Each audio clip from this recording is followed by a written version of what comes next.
Tumakas na tayo, takasan na natin ang mundo. Magtago papalayo sa mas tahimik at payapang mundo.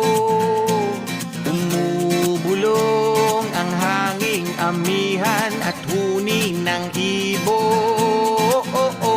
Dumudulog at tinatawag na tayo ng bundok.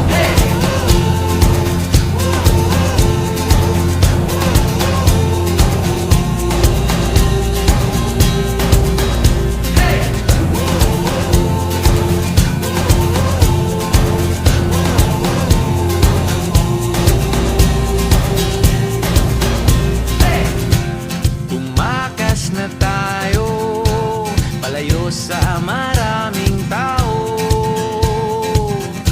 Tumiwalay at magtago sa maingay at malapit